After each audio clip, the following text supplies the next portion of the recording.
Hi, welcome to today's literacy tutorial. Our learning objective today is to know how to write a book review. Why do we need book reviews? Pause the video now and have a think. Let's find out everything we need to know. Book reviews are written so we can share our opinion of books we've read. It's also a really good way to recommend a book that we like. Book reviews can also encourage other people to read, particularly people that maybe don't like reading books. If a friend of theirs explain how good a book is and why they should read it, well, it might encourage them to pick that book up. I'm going to share an example of 2 book reviews with you, and this is the first one. It's a book review written by an 8-year-old, and they had read Adventure According to Humphrey, written by Betty G. Burney. The book review begins with a short summary of the story. Let's read it and see. Have you ever gone sailing? In this book, you will experience sailing from another point of view. The book begins with Class 26 learning about different kinds of boats. Next, Mrs. Brisbane announces that the students will make boats of their own and sail them on Potter's Pond. The main character, Humphrey, wants to go to Potter's Pond, but Mrs. Brisbane says that it is too dangerous. Unhappy with this, Humphrey sneaks onto Kirk and Richie's boat and winds up almost drowning. This short summary, it hasn't told us too much of the story. They haven't ruined the story for us by telling us the ending. Here we've got a brief summary of the story and an introduction to perhaps the main characters. This reviewer has grabbed my attention. Pause the video now and have a think about what phrases or features of writing they've used to keep you reading. I wonder if you noticed the same things that I liked. I particularly liked the way the reviewer opened the paragraph with a question. Immediately, that makes the reader think and become curious as to what the review is going to be about.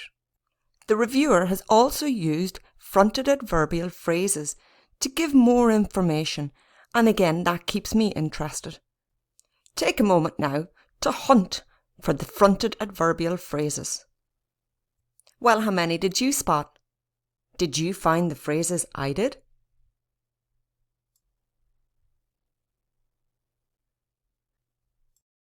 The next part of their book review goes on to give some information about the main character.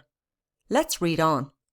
In my opinion, Adventure According to Humphrey by Betty G. Burney is an exciting book that will keep you at the edge of your seat, wanting to know what happens next.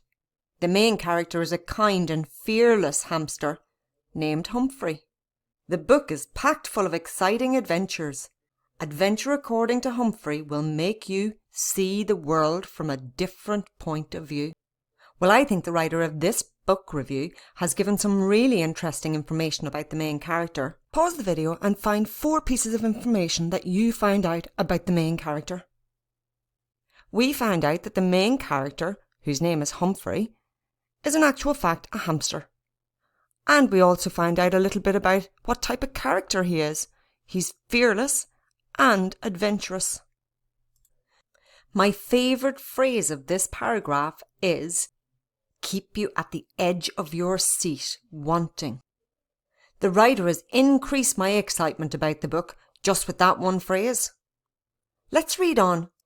Oh, this is the last paragraph of this book review. Recommendation. If you like adventures and animals, then you should read this novel.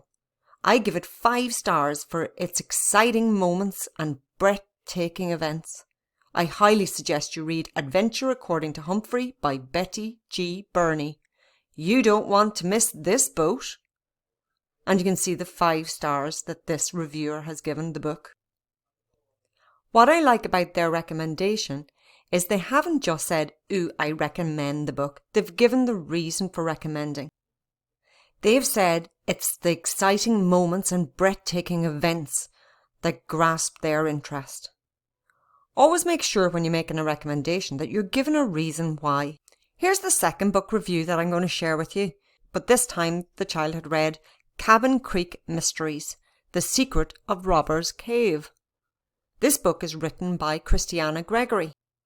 The introductory paragraph is a short summary of the story.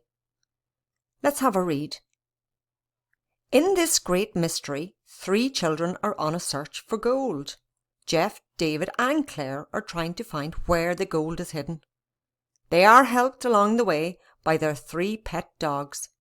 Jeff and David have 2 dogs named Rascal and Tessie. Claire has a dog named Yum Yum. The small group solve clues to find treasure and work out who hid it. The children believe a man named Mr. Wellback, also known as Grumpy Gus, is trying to stop them. Is Grumpy Gus a bad person? Will they ever find the gold? Who hid the treasure? Read this book to find out. The writer has used some really good features of book reviews in this introductory paragraph.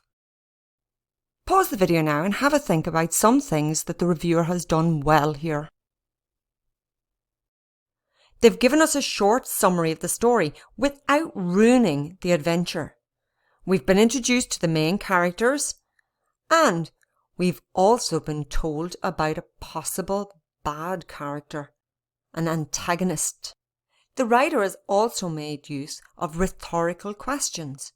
You can see how they've grasped your attention by asking questions they're not expecting an answer to, but by asking the questions, it makes the reader think and wonder about the answers.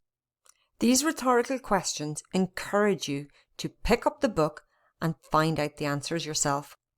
Let's read on to the next paragraph and see what else they wrote in their book review. The reviewer has written a paragraph giving their opinions on special features of the book that they liked and maybe didn't like. Let's read on. I like the characters Jeff, David and Claire. They don't act silly. They are ready for an adventure. I also like the illustrations in the book. These help the reader imagine what is happening. I didn't like that someone is murdered in the story. Be warned, this book is not for fearful readers. There are certain features here that I really like. Take a moment. What information has the reviewer included that you think stands out? I like the fact that the reviewer has mentioned the illustrations. This is something that an author thinks long and hard about before including them into their book. So it's really interesting that they have recognised that the illustrations help. I also like the fact that the reviewer has mentioned that someone is murdered in the story and they're giving a warning to other readers that maybe don't like that type of story. Look, be warned, this isn't the story, so if you're a fearful reader, maybe this isn't the book for you. Let's read on and see what else they've written. Finally, it's the last paragraph of their book review. It's their recommendation.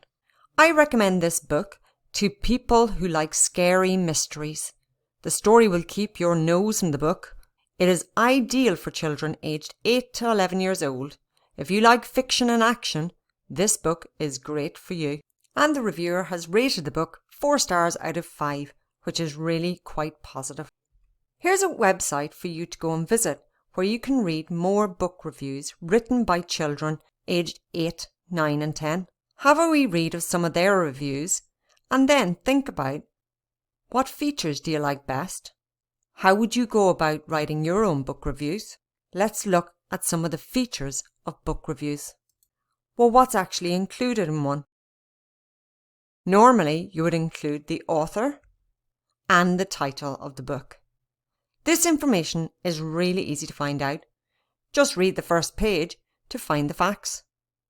Next, this is the bit that you've got to think a little bit more about.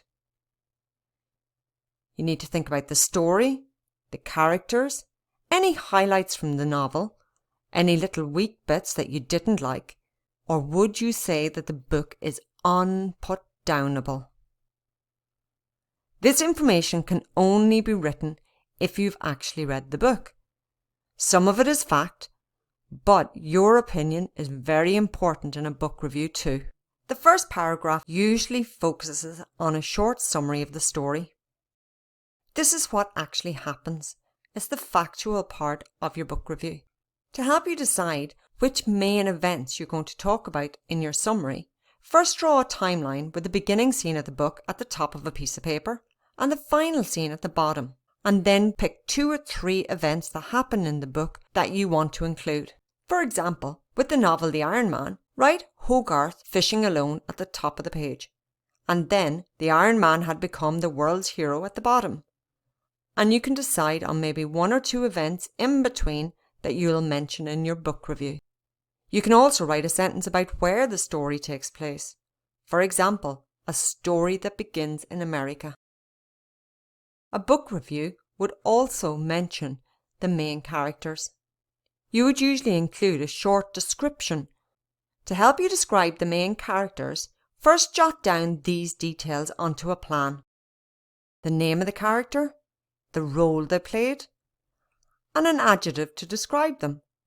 For example, if we were talking about Harry Potter, we might say schoolboy wizard and use the adjective brave to describe him. That would help me write a good sentence about the main character of that story. You might want to include some of the highlights of the book. This is where you describe your favourite part of the book. Was there a particular piece of action, or a description, or a character's speech that you really enjoyed? It's important that if there was something you didn't like in the book, that you would highlight this. Were there any chapters you found, wishing yourself for some action to liven up the plot? Or were there any descriptions or chapters that you just felt weren't necessary to the story? Alternatively, you might describe the book as unputdownable. Did you grab the book whenever you had a spare moment? Or you read the first chapter and thought, no, this book is not for me, then it would be putdownable.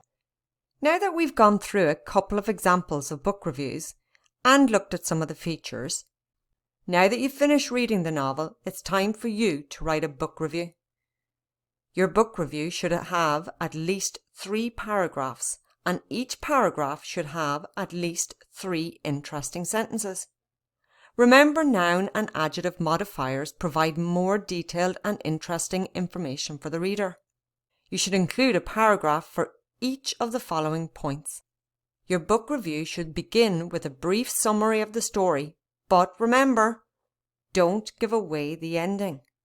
Your second paragraph should include information about your favourite part of the story. Give your opinion of either the characters or something that happened in the book. Don't forget to explain why. If you felt that there was a weak part to the book, this is where you would write about that. It's absolutely okay to include negative points about the book, so long as you give your reasons. Your last paragraph should be your recommendation. This might include the reasons why you're recommending it. Who do you feel the book is most suited to? Is there a particular type of person that you think would like the book? And last but not least, don't forget to score it out of 5.